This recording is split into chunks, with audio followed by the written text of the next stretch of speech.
அஸ்ஸலாமு அலைக்கும். இப்போ ரெஜினா கிச்சனில் என்ன பார்க்க போகிறோன்னா, மாங்காய் பச்சடி தான் பார்க்க போகிறோம். வாங்க எப்படி செய்கிறதுன்னு பார்க்கலாம். 1 கப் வெல்லம், 1 மாங்காய் எடுத்திருக்கேன். இப்போ எப்படி செய்கிறதுன்னு பார்க்கலாம் வாங்க. கடாயில் எண்ணெய் கொஞ்சம் ஊற்றிக்கங்க.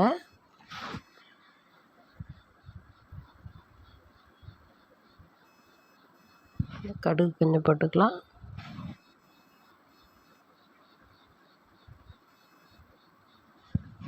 கருவேப்பிலை போட்டுக்கலாம். ஒரு பச்சை மிளகாய் போட்டுக்கலாம். கொஞ்சம் பெருங்காயம் போட்டுக்கலாம். நான் பச்சை மிளகாய் 1 தான் போட்டிருக்கேன். உங்களுக்கு தேவைப்பட்டால் 1 போட்டுக்கோங்க. உங்களுக்கு காரம் எவ்வளோ வேணுமோ அவ்வளோ போட்டுக்கலாம். இப்போ நான் மாங்காவை கட் பண்ணி வச்சுருக்கேன். இந்த மாதிரி தான் கட் பண்ணி வைக்கணும். இந்த மாதிரி நீல வாக்கில் கட் பண்ணிங்கன்னா நல்லா மசிஞ்சு வெந்து வரும். வாங்க இதை அதில் போட்டுடலாம்.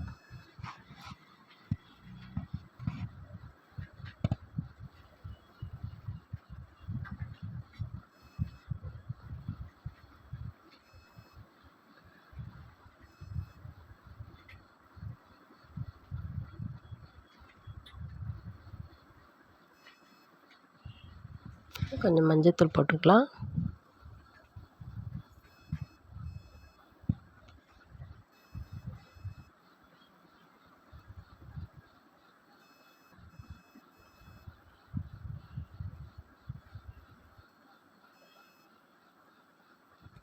மஞ்சள்தூள் போட்டு நல்லா வதக்கி விட்டுட்டு 1.5 டம்ளர் தண்ணி ஊற்றிக்கலாம்.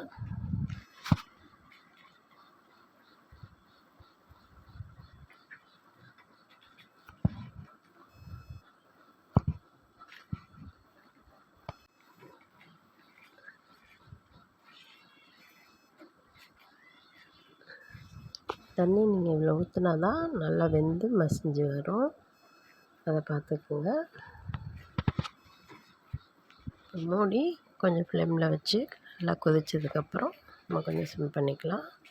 இது வெல்லத்தில் ஏலக்காய் நுணுக்கி வச்சுருக்கேன்.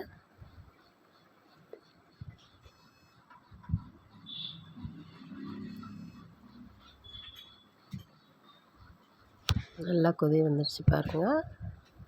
கொஞ்சம் கிண்டிட்டு நம்ம கொஞ்சம் சிம்மில் வச்சுக்கலாம்.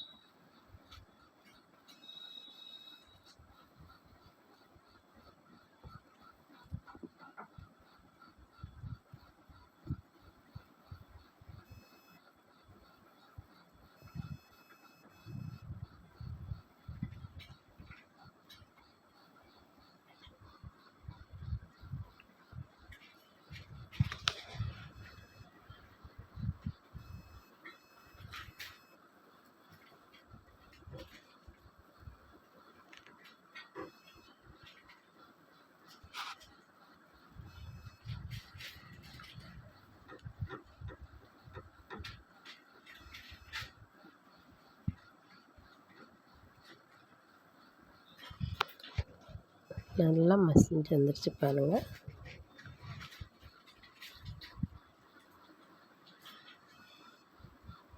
இப்போ நம்ம வெல்லம் போட்டுக்கலாம்.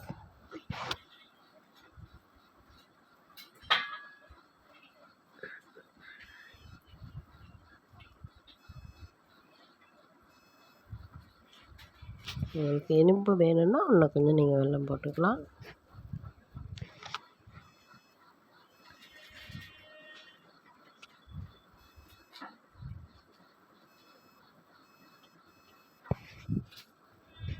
நல்லா இன்னும் மசிச்சு விட்டுருக்கோங்க. அப்போ தான் நல்லாயிருக்கும்.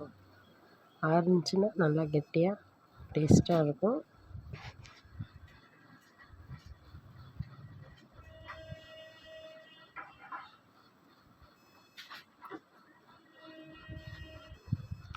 இது நல்லா கிளறிட்டு நம்ம ஹை ஃப்ளேமில் வைக்காமல் சிம்லேயே வச்சு நம்ம இதை நல்லா கொதிக்க விடலாம். இது வந்து ஏலக்காயில் வெல்லம் போட்டு பொடி பண்ணது, அதையும் போட்டுக்கலாம். ஏலக்காய் தட்டி போட்டோம்னா அங்கங்கே தூள் இருக்கும். இப்படி அரைச்சி போட்டுட்டோம்னா அந்த வாயில் தடுப்பாது, நம்மளுக்கு வாசம்தான் இருக்கும். இப்போ வந்து அந்த இதை நம்ம கொஞ்சம் சிம்மில் வச்சு கொதிக்க விடலாம். ஹை ஃப்ளேமில் வைக்காதீங்க, பிடிச்சிரும் கீழே. சிம்மில் வச்சு இந்த மாதிரி கொதிக்க விட்டு லைட்டாக உப்பு போட்டுக்கலாம்.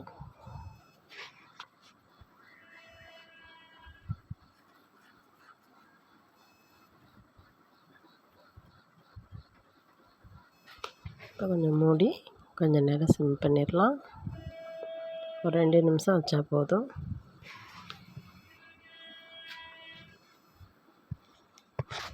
பாருங்கள், சூப்பராக ரெடி ஆகிடுச்சு பாருங்கள்.